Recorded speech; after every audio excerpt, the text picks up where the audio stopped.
Welcome to Security Architecture Podcast, where we help cybersecurity professionals to stay ahead of the curve and ensure they are successful in their cybersecurity journey.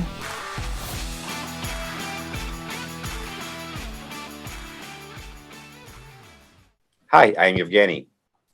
I'm Dimitri. We have Zuly here from Skyhigh to talk about the product. Zuly, can you please tell us about yourself and the company?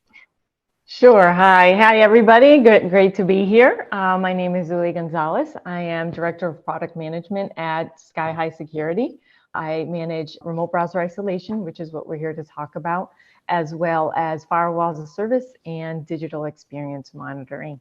For those that may not be familiar, Skyhigh Security came out of former McAfee. So over the last couple of years, McAfee has gone through transition over the period. So what was originally McAfee was split out into McAfee Enterprise and McAfee Consumer.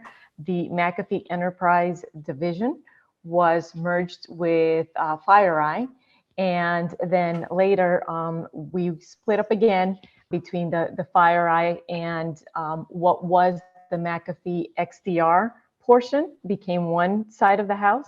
And then where I am today, where RBI is, and some of the other products that we'll probably touch on today, Skyhigh Security. Skyhigh Security is really the cloud business that came out of McAfee. So we're really focused on Security Service Edge, SSE, and that platform. So I know most folks may not be familiar with Skyhigh Security, but you will be soon over the next few months. But it's not a brand new company. We've been around for a while and spun out of McAfee. Zuly, what is the name of the offering or the product that addressing the browser isolation? So remote browser isolation, that product, the product name is Skyhigh Remote Browser Isolation, and it is a part of the SSE platform that we offer, which includes many other products, Secure Web Gateway, ZTNA, CASB, and so RBI is a portion of that larger platform. Zuly, we are podcast about design and architecture. So we always want to dive in and learn about the architecture. Maybe you can show us some slides or walk us through the architecture. Yeah, sure. I'd love to. Actually, I think we have a pretty good design. If it's okay, I'll share my screen here. So from an architecture perspective, I think we at Skyhigh actually have a pretty good, pretty innovative way to think about RBI and how we've designed RBI. It's pretty much first and only company that's developed a solution that's truly integrated into the overall stack. So if you look at traditional remote browser isolation products and even think about companies that have acquired a remote browser isolation solution, most of the time, the remote browser isolation sits out of band, and end user or customer wants to deploy remote browser isolation. You're able to route the user through that remote browser isolation component product, but it again is out of band. And what that really means is that you don't get all of the benefits that you could. So for example, it doesn't provide that seamless user experience from an administrator perspective. So you lose a lot of visibility, as well as not being able to apply all of the controls uniformly across the board. In addition, you also have the challenges where you may have separate dashboards or portals that you have to manage and try to keep in sync with each other. That, while remote browser isolation is an amazing technology in terms of the value it provides and the malware protection it provides, by placing it out of band, it makes it a little bit more challenging for customers. So what we did at Skyhigh was rethink that traditional way of looking at it from the market and think about how could we do this in a much better way? What can we do to make this offering even better and differentiated from what else is out there in the marketplace? And so that's where we developed our architecture that I'll talk about here in a second. So you look at web-based malware protection. There are many tools in the marketplace that can provide that level of protection, and they do it in different ways. Some solutions can come back very quick and give you an answer of whether they think something is malicious or not. Some solutions take a little bit longer. Some solutions are, I'd say, more inexpensive to deploy. Other solutions are a little bit more expensive. And so for our customer, it really makes sense to have a layered security approach, layers of different solutions based on what you're trying to achieve. And so what we've done is take that, each of those components, each of those products, and try to have them all work in line and work effectively with each other so that customers get the best of both worlds. They get the quick and inexpensive solutions up front that can say yes or no on certain things very quickly, but they may not be able to give you a definitive answer of whether something is malicious or not on everything. And so some of those other solutions we tie in on the back end that are able to catch everything else. So as you see here in this, what we call the funnel diagram, you'll see that up front, we have basically, think of it like, AV, URL categorization, all of those technologies that can give customers a very quick answer as to whether an end user is allowed to access a particular web destination website. And then as you progress through the funnel, then you get other solutions in line as well. So going back to RBI, as I mentioned, most traditional solutions, as you see here, have that RBI component out of band. And so as the web traffic goes through, once it hits the RBI component, basically it diverts out of the stack and goes out of line. Where Skyhigh has provided an additional layer of usability to our customers is by taking that remote browser isolation and basically bringing it in line to the entire stack. So as you can see here, now by bringing remote browser isolation in line, customers get truly uniform visibility from start to finish. They get complete visibility from start to finish. So the traffic that's going through RBI now isn't going in a black box, if you will, isn't now unknown. Customers can see exactly what's happening through RBI. And on top of that, with our platform, we have other products in the platform, and one of them is DLP. We believe very strongly in data and securing data regardless of where that data sits. And so our DLP solution really plays a big part in that philosophy.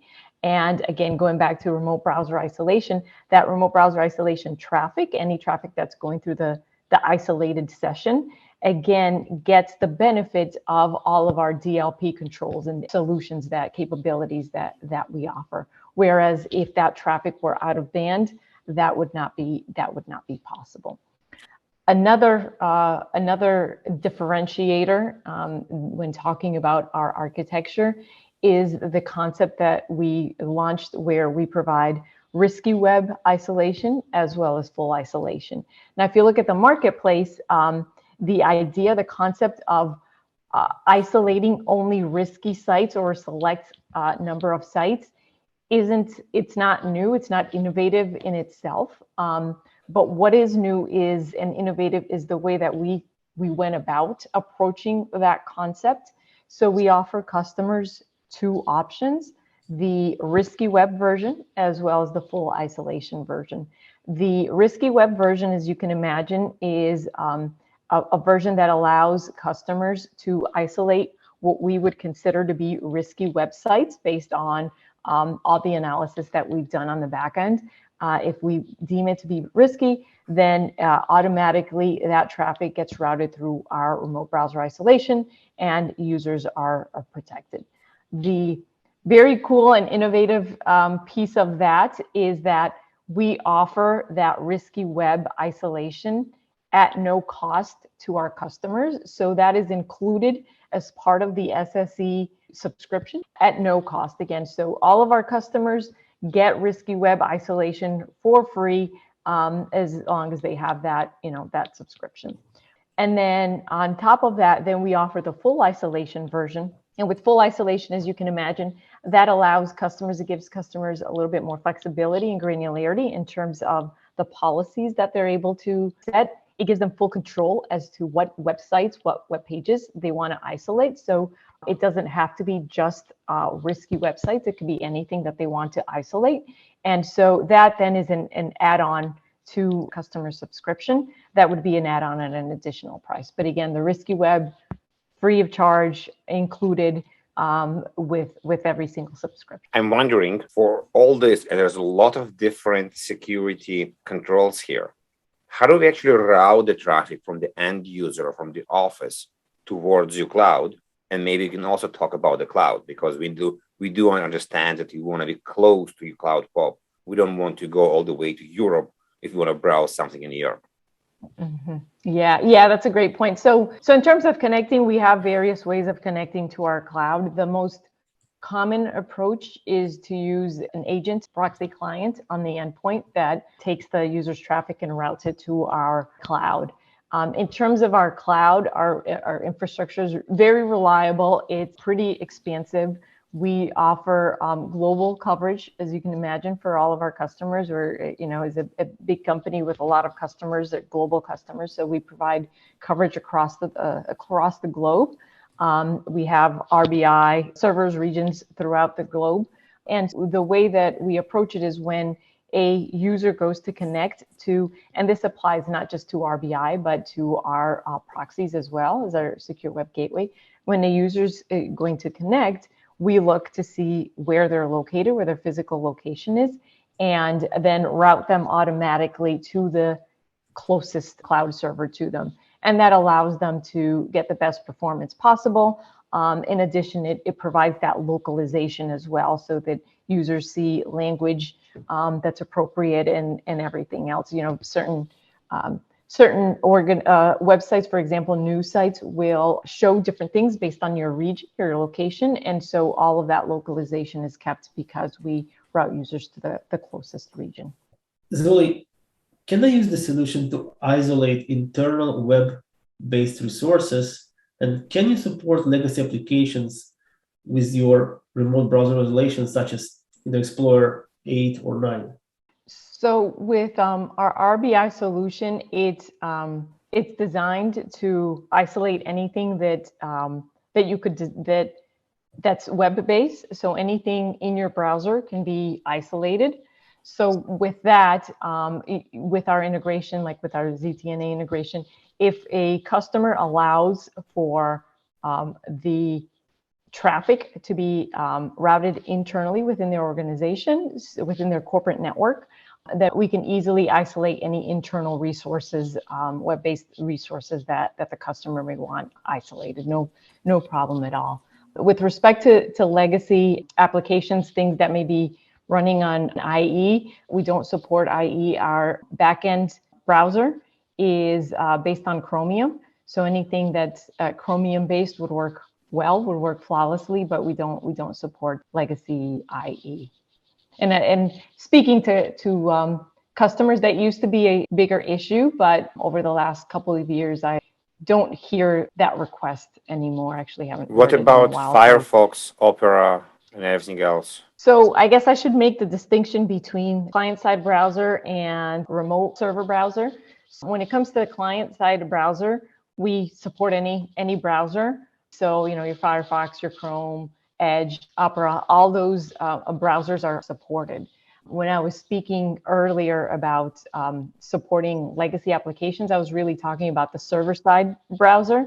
And so the server-side browser is Chromium-based. And so anything running in the server, any website, web application running in the server that requires IE would potentially be an issue. But on the client side, there are no issues. We even support mobile as well. Zuly, can you tell us a little bit about the user experience of someone who goes through the browser isolation, especially if we're talking about single-page applications? Yeah, so from a user experience perspective, we've designed the product to be pretty much as close to native browsing as you can possibly get. So anything that you can do in a normal web browsing session outside of isolation, you can pretty much do with our remote browser isolation product. So everything works normally as expected. So there are no differences from that perspective at all, regardless of how the page is loaded, what is loaded on the page, with the exception of maybe a couple minor things like sharing screen, like a WebEx, for example, where you need to share your desktop. Obviously the desktop that the website would see would be the remote server website, not your end user's website. So that would be like the only exception. But other than that, everything is seamless, supports anything that you would expect to be supported through normal web browsing. So the technology basically sends pixels to the end user screen. Yes, that's correct. There are a couple of different approaches to remote browser isolation in the marketplace. Some are based on DOM mirroring. Our approach is based on pixel mapping, which takes the approach of sending in essence pixels to the user's computer. It's a much more secure way of doing browser isolation than DOM mirroring. With pixel mapping, it's a lot harder to achieve good user experience than it is to achieve good user experience with DOM mirroring, which is why you'll see a lot of RBI vendors shy away from pixel mapping. But we have, and just as a little background, Skyhigh Security acquired our company, LightPoint Security, which I was the CEO founder of. And so we've been in the RBI space since 2007. We invented RBI back in 2007.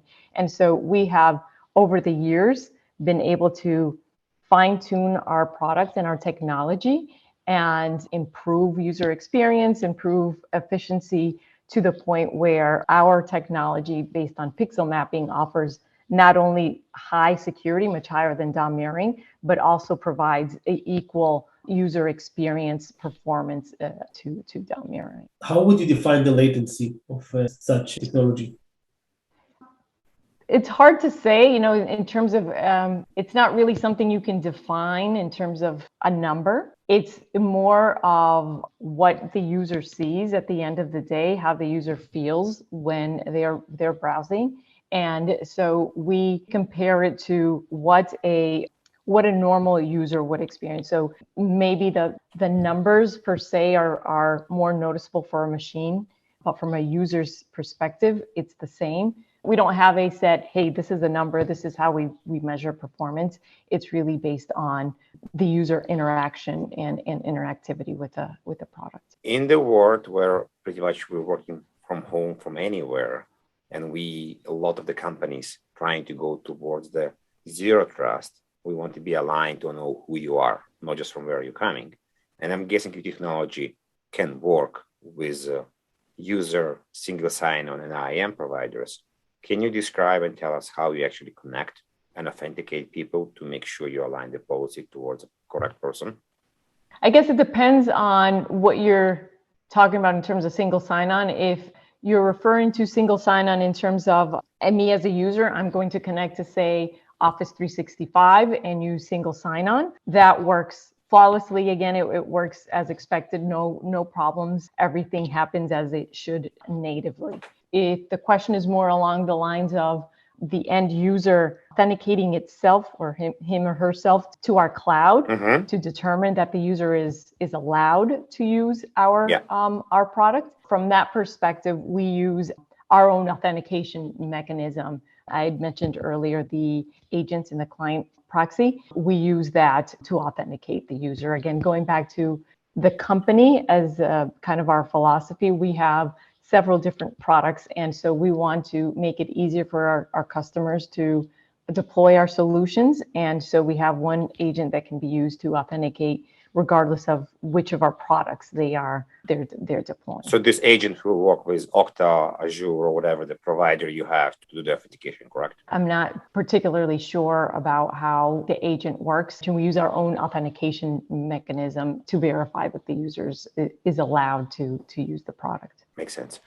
When you're describing the architecture, you explain that the user can decide to isolate the risky websites, the uncategorized websites. So there's a lot of flexibility there.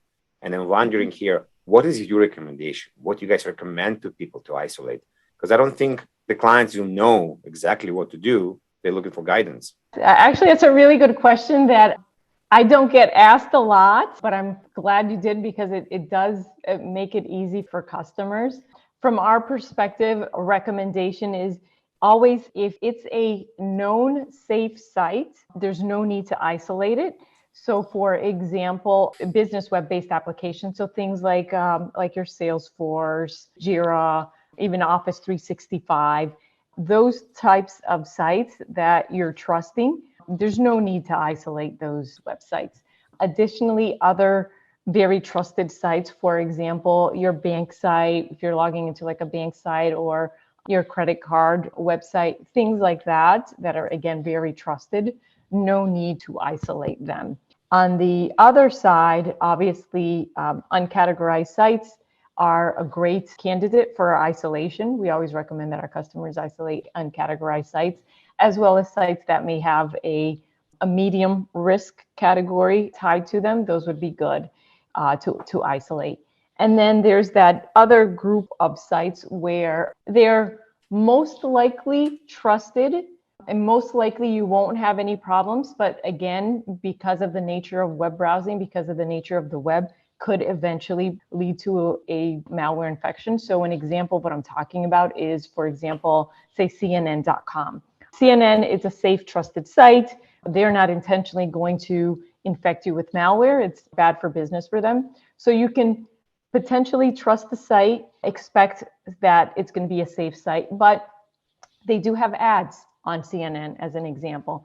And so one of those ads could potentially lead to a malware infection. Those group of sites is really where customers need to make that determination and that decision as to whether they want to isolate or not. Me coming from a RBI background, again, as I mentioned earlier, founder of LightPoint Security, I tend to advise customers to err on the side of isolating more than not. So I would isolate those types of sites like a CNN.com because you just never know. But there are different reasons why customers may not want to. And so they have to weigh a lot of different choices and options, cost being one of them as an example. Makes sense. Can you let us know if user can edit documents through the RBI solution? So if I'm in Google Docs and I did isolated it, can I work with the document seamlessly? Can I copy and paste text from my computer to the remote computer? Yes. So going back to kind of our philosophy, we really want RBI to be seamless, to be as native as possible. And so with our product, users can edit documents, they can view documents, they can print documents, they can download documents, copy and paste.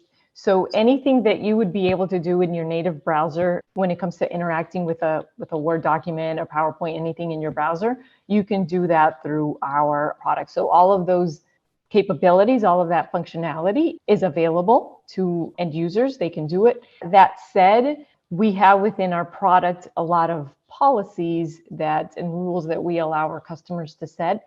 And so there may be customers that want to allow their users to view documents, but not be able to edit those documents, not be able to copy paste as an example. And so we have further controls in the product that allow customers to decide whether they want to allow their end users to copy, to paste, to download, to upload, things like that. But if none of those restrictions are set, then free for all in terms of an end user can interact with the document as normal. And can your solution support bring your own devices or mobile devices, especially if I'm working remotely and not in the office? We support mobile devices. So if you want to run RBI on your mobile phone, that is supported as well. In terms of connecting to our cloud, RBI, as I mentioned earlier when we talked through the architecture, RBI is integrated into our platform. And so the hook into RBI is through our proxy, our secure web gateway. And so when a customer connects to our proxy makes decisions and then decides, hey, we're going to send this traffic to the remote browser isolation component and then out to the web. So going back to your question on connectivity, if the mobile device is set up to connect to our proxy, then it can get to the RBI component within our platform. You mentioned webhooks before, and a lot of us, I know myself, used WebEx extension, LastPass extension, many other extensions. How extensions will work in this case with RBI? So in our case, we don't support browser extensions. That's not something that we support today. Is this by design or just something you guys decided not to do? Yeah, it hasn't been a strong customer request. We like to try and focus our product towards the features and functionality that our customers are really asking for. And that hasn't been something that our customers are asking for in terms of integrating with those plugins. Something we could change in the future if customer demand takes us in that direction, then we're always improving the product, adding new functionality based on customer feedback. But at this point, it just hasn't been a strong request at least from our customer base. Zuly, how the organization can get visibility or insights into attacks that were prevented by the technology? Is there a dashboard that I can see or something like? Going back to the architecture that we talked about earlier, as I mentioned, the RBI component is hooked in, integrated into our platform. And so one of the benefits of Skyhigh Security, if you're a customer, is that we have a single dashboard for all of the products. So you log into one location and you have access to all of the various products that you're licensed for, can manage all of your policies in one location. So we offer our customers a dashboard for remote browser isolation as well. And within that dashboard, we provide a lot of visibility and information in terms of how users have interacted with websites, for example, what websites they've gone to, how much time they've spent on those sites, things like files that they've downloaded and uploaded. So we have a lot of visibility. We make a lot of data available to our customers. We provide it in terms of reports. We also provide it in terms of dashboards. Our dashboard, our portal is actually really flexible and allows customers to customize it and create widgets on what matters to them, what data is important to them, so they can customize their dashboard so that when they log in, they see exactly what it is that they're interested in and is of value to them. And again, going back to that philosophy of integration and unification and keeping it as a unified platform, in addition to the RBI piece, all the other components are available in the dashboard as well, including our secure web gateway. So if customer wants to see how things are working together, that's very much doable and again, customizable within the dashboard so they can see what they care about, what matters to them most upfront. We actually done with the official part of the podcast. We do have a couple of questions, and I'm wondering about the licensing part.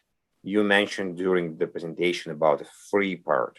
Is RBI included in the bigger scale or the separate license? You don't have to mention the price itself, but just understand the idea of how it's working. At Skyhigh, we actually have worked to develop really simple pricing for our customers. And so we have different SKUs, different bundles, depending on what's needed for certain customers. We have 3 different packages, what we call the SSE Essential, which is the base package. Then we have the SSE Advanced, and then the SSE Complete. And each package builds on the previous package and provides additional products.